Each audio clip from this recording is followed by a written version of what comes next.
En este video vamos a mostrar la utilidad del método toString en Java con un simple ejemplo que consta básicamente de un proyecto con la clase principal y el método main en este momento vacío para hacer las pruebas y una clase persona que nos va a permitir tener justamente objetos persona con 4 atributos.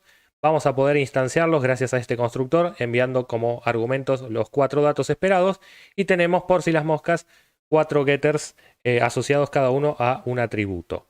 Bien. Vamos a ir a nuestro método main y vamos a crear al menos 3 objetos que yo ya los tengo copiados en el portapapeles para no hacer más largo el video. Tenemos entonces 3 variables de tipo persona apuntando cada una a distintos objetos persona. Y la idea es que podamos ver en la consola qué sucede cuando nosotros intentamos mostrar una variable que apunte a un objeto o directamente un objeto si es que, bueno, lo creamos en el momento dentro del println. Bien, vamos a hacer esto, vamos a ejecutar el código y veremos el resultado. El resultado es que tenemos en la consola de NetBeans, en este momento, distintas referencias. ¿Esto qué significa? Que realmente entonces las variables no guardan los objetos, sino referencias hacia los objetos, que no es lo mismo. Sin embargo, este comportamiento por defecto puede no sernos útil al principio, donde quizá nosotros, al mostrar un objeto en la consola, quisiéramos ver mejor el estado, es decir, el valor de sus atributos en ese instante. Bien, para eso lo que podemos hacer es sobreescribir en la clase que a nosotros nos interese que cambie su comportamiento un método llamado toString.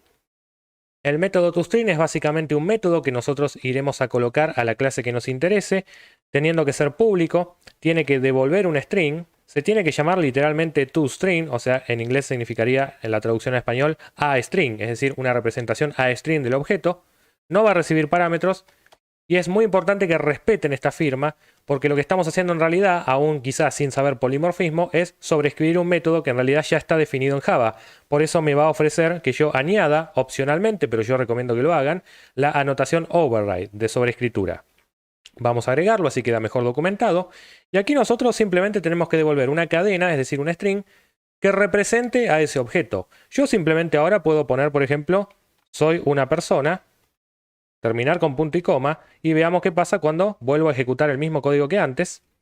Fíjense que ahora, en lugar de mostrarme la referencia por defecto que venía antes, ahora Java para las personas, no sé si para otras clases, habrá que ver si tienen el toString o no, pero para las personas, en este ejemplo, va a mostrar esta cadena de texto cada vez que queramos mostrar algún objeto de tipo persona a través del método println en la consola.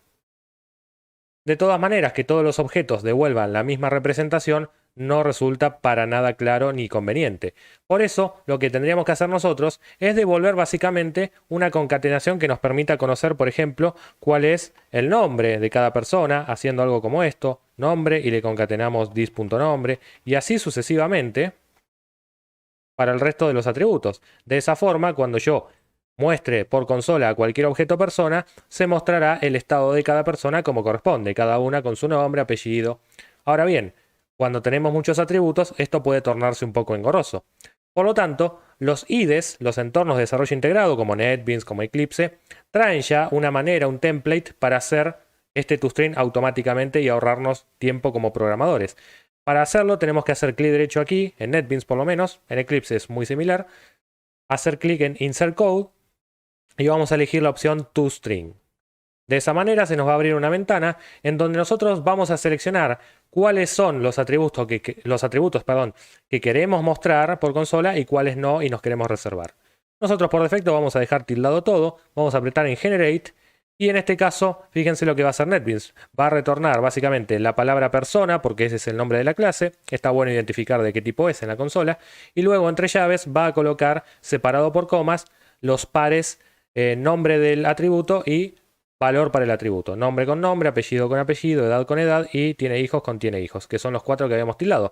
De esa manera, sin tocar nada en el main, vuelvo a ejecutar el mismo código y obtenemos entonces salidas mucho más descriptivas porque si tengo objetos que mostrar en la consola, en lugar de ver su referencia, puedo ver su estado y quizá eso me ayude mucho más a la hora de depurar o ver lo que sucede adentro de la memoria. El método toString es un método más, por lo tanto podemos usarlo en cualquier contexto, es decir, guardarnos esa cadena en una variable si fuera necesario, por ejemplo.